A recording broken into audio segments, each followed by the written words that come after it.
संतों ने कहा है अदब पहला करीना है।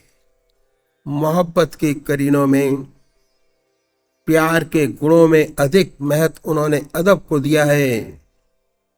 रूहानियत का रास्ता इशारों का रास्ता है। जो इशारा समझ नहीं सकते वो कहीं बात भी नहीं समझ सकते। और जो सच्चा साधक है वह हृदय से बात करता है, जबान से नहीं करता।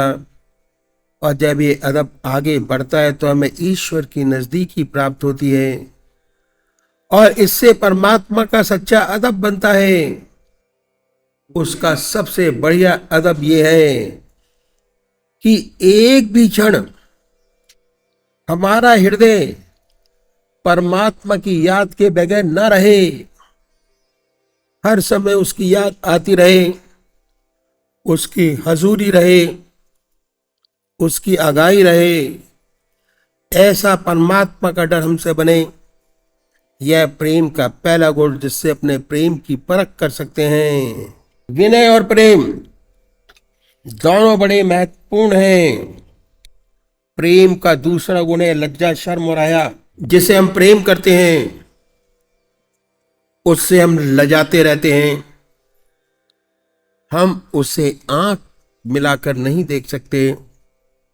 उसकी निगाह पड़ी, हमारी निगाह नीची हो जाती है। जिससे हमें मोहब्बत है, जिससे हमें सच्चा प्यार है, उसको हम छिप छिप कर देखते हैं। आंख मिलाकर नहीं देख सकते, आंख से आंख नहीं मिला पाते। छिप छिप के निहारते रहते हैं और निरंतर ये भय बना रहता है कि हमसे ऐसा कोई कार्य ना हो जाए कि उसे ठेस पहुंचे। सच्चा साधक निरंतर इस कोशिश में लगा रहता है कि कहीं उससे ऐसा काम ना हो जो वह अपने गुरु के सामने नहीं कर सकता। ऐसा काम वह हरगिज उसकी गैरहाजिरी में भी ना करे। यह अदब, यह शर्म, हया और लज्जा का गुण इतना सुंदर है। इससे हमारी जिंदगी में सुधार होता है। गलतियां हर इंसान से होती हैं, लेकिन जिनमें शर्म है, जिनमें लज्जा है, वे अपनी गलतियों से अपने को सुधारते हैं और ऊपर उठते चले जाते हैं। शर्म में सुधार है, लज्जा में सुधार है। जो निर्लज हो जाता है उसमें कभी सुधार नहीं होता। कहते हैं कि ये बच्चा ढीठ हो गया। ढीठ के मायने ये है कि उसे लज्जा को छोड़ दिया, उसमें सुधार नहीं हो सकता। लज्जा से हमारी जिंदगी पवित्र बनती है, सुंदर बनती है। मुझे एक संत का किस्सा याद आ गया जो मैं आपके सामने रखूंगा। एक मुसलमान संत थे, उनका लड़का शराब पीने लगा और उन्हें ये पता चल गया कि हमारा लड़का शराब पीता है। लेकिन संत लोग जब तक कुछ नहीं करते, जब तक अवसर नहीं आता, देखते रहते हैं।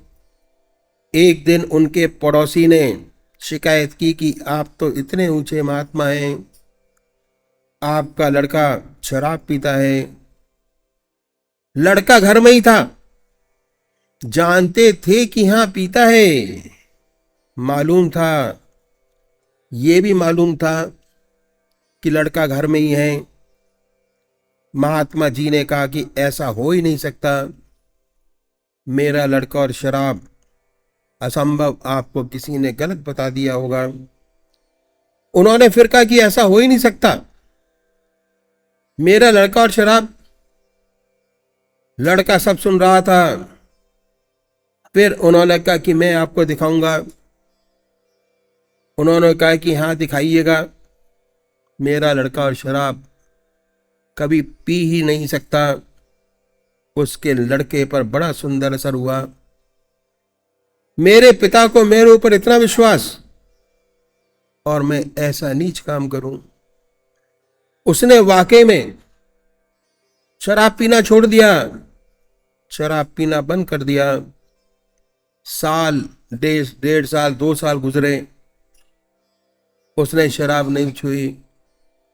एक रोज फिर उसके साथियों ने जबरदस्ती दुकान पर बैठा लिया, मजबूरन बैठ गया। पुरानी आदत थी, उस आदत का पुनरुत्थान हुआ, बैठ गया और पीने लगा।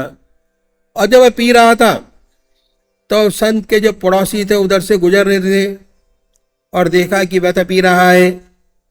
वह फौरन जल्दी जल्दी कर वापस आए और इन संत के पास पहुंचे। कहा, चलिए आज मैं आपको दिखाता हूं, आप कह रहे थे कि आपका लड़का शराब नहीं पीता, आप मेरे साथ चलिए, मैं आपको दिखाता हूं। वह छड़ी हाथ में लिए साथ चल दिए। दुकान पर पहुंचे तो देखा वाकई में पी रहा है, लेकिन एक खंबे की ओट में बैठा था और पी रहा था। जब ये पहुंचे तो देखा वह पी तो रहा है। बोले कि हाँ, पी तो जरूर रहा है, लेकिन खंबे की ओट में है, इंशाअल्लाह जरूर छोड़ देगा। उस लड़के ने सुना और हमेशा के लिए तौबा की और शराब पीना छोड़ दिया। लज्जा, शर्म और हया ऐसा सुंदर गुण है, जहां है वहां सुधार होता है, जीवन पवित्र होता चला जाता है। यह गुण लज्जा का जो सच्चे साधक है, अपने सदगुरु से लजाते रहते हैं और उन्हें शर्म आती है और हमेशा कोशिश रहती है कि जो काम अपने गुरु के सामने नहीं कर सकते वह उनके पीछे भी ना करें। तीसरा गुण प्रेम का विश्वास। जिससे हम प्रेम करते हैं उस पर थोड़ा तो विश्वास होता ही है कि यहां हम आए हैं, कम से कम इतना तो विश्वास जरूर लेकर आए हैं कि हमारा समय खराब नहीं होगा, भगवान की चर्चा होगी, कुछ ना कुछ फायदा ही होगा। अगर इतना विश्वास लेकर आए तो जरूर फायदा होगा। और यह विश्वास अनुभव से होता है, अंधविश्वास कभी नहीं करना चाहिए। इसके माने ये नहीं कि हम अपने को इतना संकुचित बना लें कि सच्ची बात को भी ना माने। अपनी बुद्धि दिमाग को खोल कर रखिए, जिस बात को आत्मा माने उसको कबूल करिए और उस पर चलिए, तो हमेशा आपको लाभ होता रहेगा। धीरे धीरे हमारा विश्वास बढ़ता है। जैसे जैसे हम सत्संग में इन्वॉल्व होते हैं, अभ्यास करते हैं, हमारा विश्वास पक्का होता चला जाता है। धीरे धीरे हमें अपनी आत्मा का ज्ञान होता है। धीरे धीरे हम परमात्मा की ओर बढ़ते हैं। धीरे धीरे हम उसकी लीला को देखते हैं और एक दिन ऐसा आता है कि हमें उन पर पूर्ण विश्वास हो जाता है और हम अपने को उस परमात्मा को पूरी तरह निछावर कर देते हैं, छोड़ देते हैं। यह विश्वास होना बहुत आवश्यक है। सबसे पहले तो अपने तरीके पे विश्वास होना चाहिए कि जो हमने तरीका परमात्मा को पाने का अपनाया है वह ठीक है और सच्चा है। बहुत सोच समझकर उसमें कदम रखिए। धीरे धीरे जब हमें विश्वास हो जाता है कि मेरा रास्ता ठीक है, मेरा हृदय निरंतर प्रभु की याद में डूबा रहता है, सुख में भी उसकी याद है, दुख में भी उसकी याद है, कोई समय ऐसा नहीं रहता कि जब उसकी याद नहीं रहती, ऐसी सुंदर हालत बन जाती है, तो हमें विश्वास हो जाता है कि जब ईश्वर चाहेगा तो अंत समय में भी उसकी याद नहीं छूटेगी। चिंतन और ये विश्वास ही है जो हमें पार लगाता है। जब मौत का धक्का आता है तो बड़ी बड़ी तपस्याएं धरी की धरी रह जाती हैं, शरीर कमजोर हो जाता है, मन भी कमजोर हो गया। ऐसा विश्वास, ऐसा आत्मिक अनुभव यदि जिंदगी में हो जाते हैं, उनसे विश्वास दृढ़ हो जाता है और वही अंत समय में काम आता है। इतनी बड़ी महत्ता है विश्वास की। लेकिन याद रखिए कि अंधविश्वास बहुत खराब है, जिसे कभी नहीं करना चाहिए। हमेशा सोच समझ कर विश्वास करें, अनुभव के साथ विश्वास करें, बराबर लाभ होता रहेगा और इस रास्ते में बढ़ते रहेंगे। ये विश्वास ही है जो परमात्मा से मिलाएगा। मुझे एक पौराणिक कथा याद आ गई जो महाराज जी अक्सर सुनाया करते थे, बहुत सुंदर है। एक बार पार्वती जी ने शिव जी से पूछा कि महाराज, यह कुंभ का मेला है, 12 साल में एक बार आता है, लाखों व्यक्ति आते हैं गंगा में स्नान करने के लिए। ऐसा कहते हैं कि गंगा जी ये पाप नष्ट कर देती हैं। इतने व्यक्ति आते हैं, स्नान करते हैं, तो इनके पाप गंगा जी में रह जाते होंगे। गंगा जी को बड़ी दिक्कत होती होगी इन पापों को नष्ट करने में। लाखों ही व्यक्ति पापों का बोझ छोड़ जाते हैं गंगा जी के अंदर। शिव जी बात मुस्कुराए और कहने लगे कि पार्वती जी, ऐसी बात नहीं है। ये लोग जो पापों की गठरी अपने सर पर लेके आते हैं, वैसी की वैसी उसे वापस ले जाते हैं, तो खामा कहाँ आते हैं। लाखों की भीड़ होती है, स्पेशल ट्रेन चलती हैं, बसें चलती हैं, इतना बड़ा इंतजाम किया जाता है, सारा बेकार है। शिव जी ने कहा, लगता तो ऐसा ही है पार्वती जी, ये सब दिखावा मात्र है। पार्वती जी बोली कि ये कैसे हो सकता है। कहा, चलिए कुंभ का मेला है तो देख लें, अपने आप अपने आंखों से देख लें। शिव जी को अपने आप को कोड़ी का स्वरूप दिया और पार्वती जी को कोडेन का स्वरूप दिया। इस तरह कोड़ी कोडेन बनकर पार्वती जी और शिव जी त्रिवेणी की तरफ चले और उस रास्ते पे बैठे जहां से लाखों व्यक्ति आ रहे थे, स्नान करके जा रहे थे। शिव जी महाराज ने वहां एक नारा लगाना शुरू किया और वे था कि मुझे एक महात्मा का वर मिला है कि कुंभ के मेले में अगर कोई ऐसा गंगा माई का भक्त जिसके गंगा स्नान करने के बाद सारे पाप नष्ट हो गए हों, ऐसा व्यक्ति गंगा में स्नान करने के बाद मेरे ऊपर जल छिड़क दे तो मेरी काया कंचन हो जाए, मैं स्वस्थ हो जाऊंगा, ऐसा वरदान है। एक संत की वाणी है और यह भी कहा कि उसकी वाणी कभी झूठी नहीं हो सकती और ना हुई है।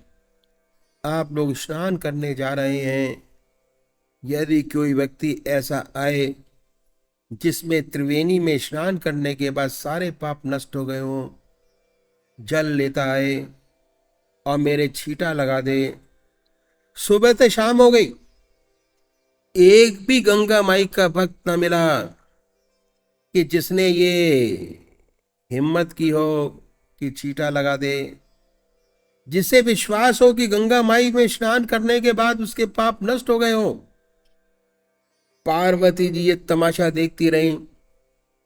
बड़ा आश्चर्य विस्मय हुआ कि भगवान ठीक ही कह रहे थे।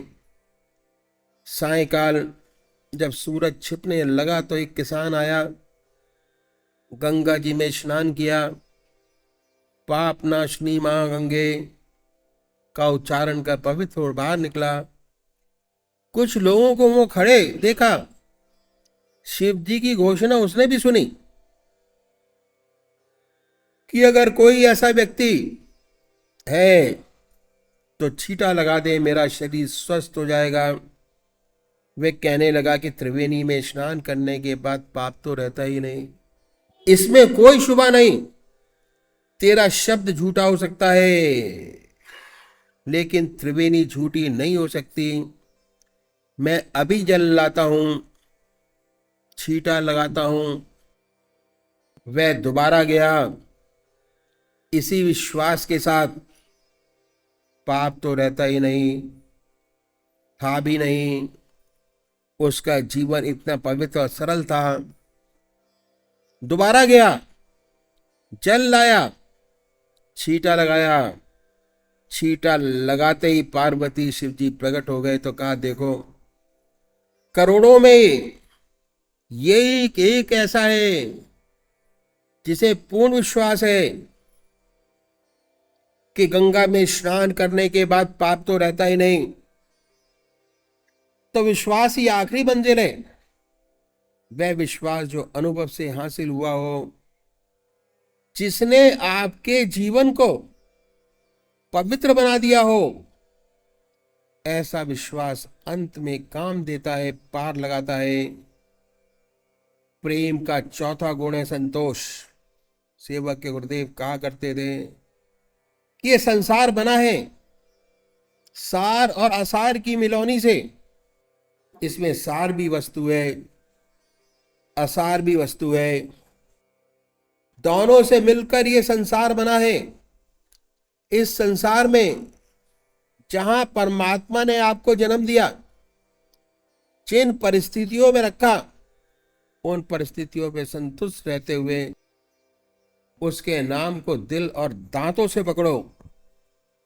वह कहा करते थे, दिल और दांतों से, दिल से उस ईश्वर की याद को पकड़ो, हृदय से सच्चे प्रेम से पकड़ो, सच्ची लगन से पकड़ो। दांतों से मतलब क्या है? जब आदमी हताश होता है, डूबता होता है, तब तिनके का सहारा पकड़ता है। अगर लड़ाई हो रही हो और बिल्कुल निराश हो चुका हो, तो दांतों से काटने की कोशिश करता है, दांतों से पकड़ने की कोशिश करता है। तो ऐसे अपने आप को समझाते हुए कि परमात्मा के नाम को, चाहे कुछ भी हो जाए, जीवन रहे ना रहे, दुनिया रहे ना रहे, उसके नाम को ना छोड़ो। ऐसे दिल और दांतों से उस परमात्मा के नाम को पकड़ो। यही सार वस्तु है। इसी से सच्चा आदर्श, जीवन मुक्त अवस्था प्राप्त होती है। जो मनुष्य का आदर्श है, संतोष का मतलब ये नहीं कि आप काम करना ही बंद कर दें, अपनी उन्नति के बारे में ना सोचें। हम लोग तो गृहस्थी हैं और हमारा रास्ता ग्रस्त का है। इसी दुनिया में रहते हैं, इसी संसार में रहते हैं, संसार के सब काम करते हैं सुंदरता से। हृदय निरंतर परमात्मा की याद में लगा रहे, डूबा रहे, परमात्मा की याद में बर्फ की तरह पिघलता रहे, और संसार के सब काम सच्चाई के साथ, पूर्ण लगन के साथ होते रहें। आज से अच्छे यही हमारा आदर्श है।